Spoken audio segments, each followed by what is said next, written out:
এসেছি এই হরি নামটা সৃষ্টি হওয়ার জন্য। এই নামটা এই মন্দিরটা হলো কেন? গৌর হরি এই নামটা এনেছেন কি জন্য? এই কলিযুগকে উদ্ধার করার জন্য হরি নাম সংকীর্তন এনেছেন। এই নাম কি জিনিস? হরি কোথায়? হরিকে কোথায় পাবো আমরা বুঝলে? আমার তাই একটা শাস্ত্র প্রমাণ দিয়েছে। কি প্রমাণ? দেখো, কীর্তন কীর্তন তো সবাই করে, কীর্তন নয় কি রত যদি থাকে মানুষ শোনার মন, তবেই এর মধ্যে পাবেন রত। কীর্তন নয় কীর্তি, ভগবানের কীর্তিকে তুলে ধরাই হচ্ছে কীর্তন। ভগবানের কীর্তিটাকে তুলে ধরাই হচ্ছে হরিনাম সংকীর্তন। ভগবান কি লীলা করেছে, এই ভগবানের লীলাতে আমরা কি পেয়েছি, এই লীলাটাকে তুলে ধরাই হচ্ছে কীর্তন। সেই কীর্তনটা যদি ভক্তি সহকারে শোনা যায় তাহলে কিছু লক্ষণ পাওয়া যায়। তাহলে আমরা কোথায় হরিকে পাবো? তাই শাস্ত্রের প্রমাণ দিলেন কি? অবধূ বিদু হরিনাম নিবাসনম ছাড়ম ভয়া প্রতিনিতা বিদ্রবদন্তি ভক্তজনার কণ্ঠে। তাই দেখুন কি বললেন? অবধূ। অবধূ কথার অর্থ কি? অবধূ কাকে বলেছে? অবধূ কথার অর্থ হচ্ছে সমুদ্র। তো সমুদ্রে যদি ভগবান থাকবে মানো, তাহলে আমার সমুদ্রের জলটা কোথাকার? তাহলে কি সমুদ্রে ভগবান আছে?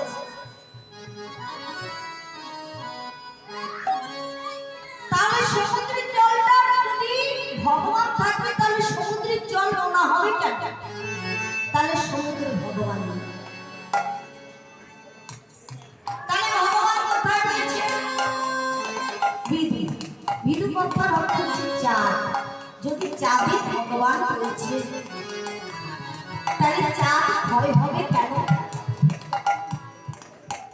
চাঁদে তাহলে ভগবান যদি আছে তাহলে চাঁদ ভয় হয় কেন?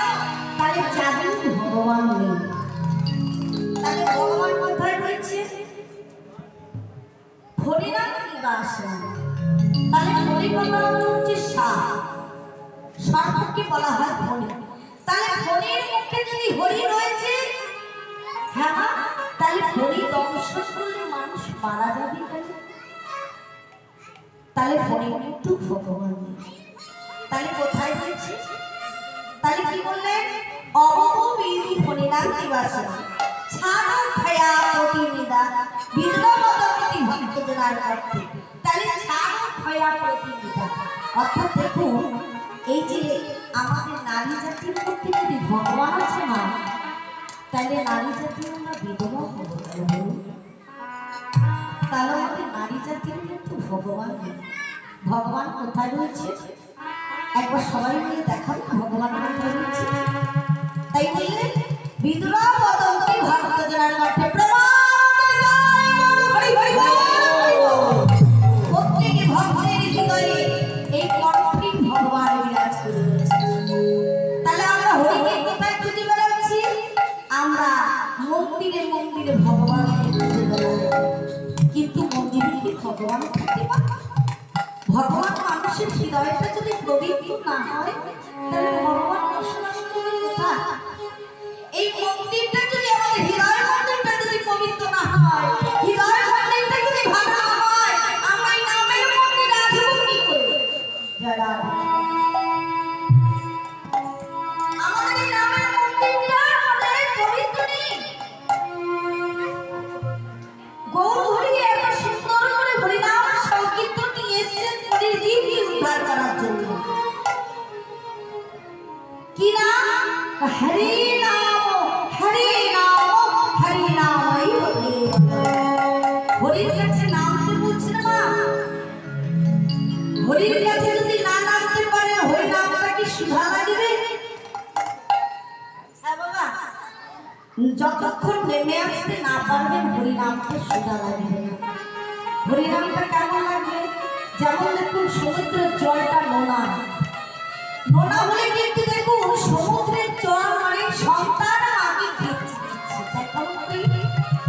একটি মা যদি সন্তানকে খেতে পারে তাহলে কেমনই সেই জল আর কেমনই বা খেলে সন্তানকে।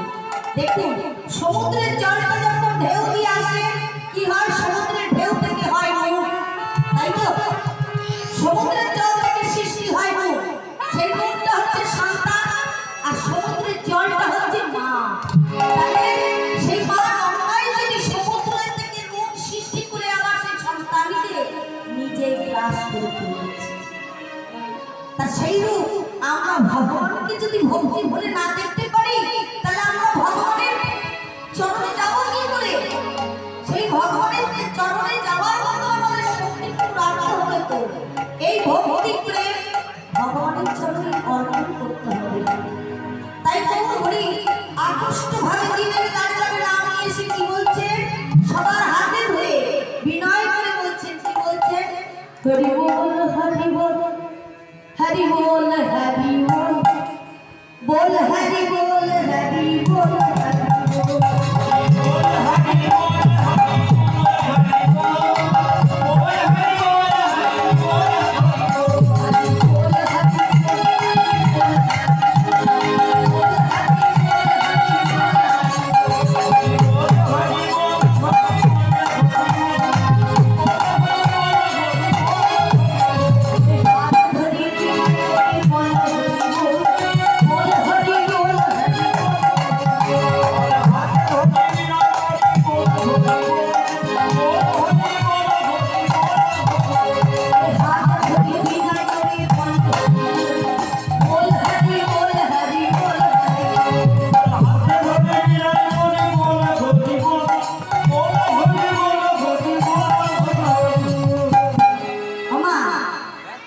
হরি বল হরি কাকে বললো নাম করতে?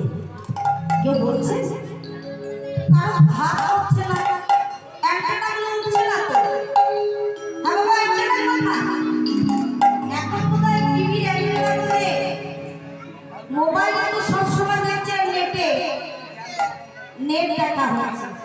তাহলে যদি মোবাইলটাই দেখতে হয় তাহলে আমাদের মোবাইলটা দেখতে গেলে কি দরকার হয়?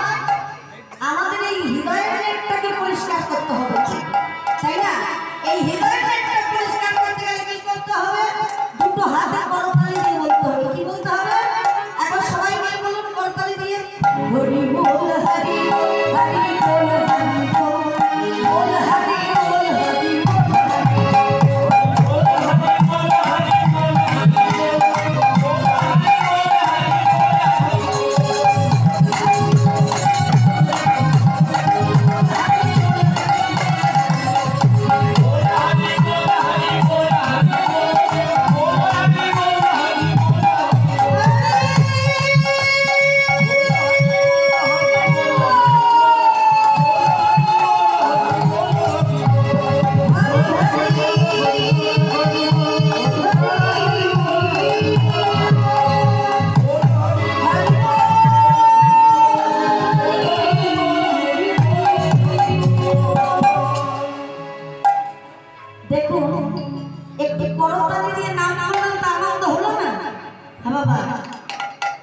ভগবানের কাছে যখন এসছে এই যে হরি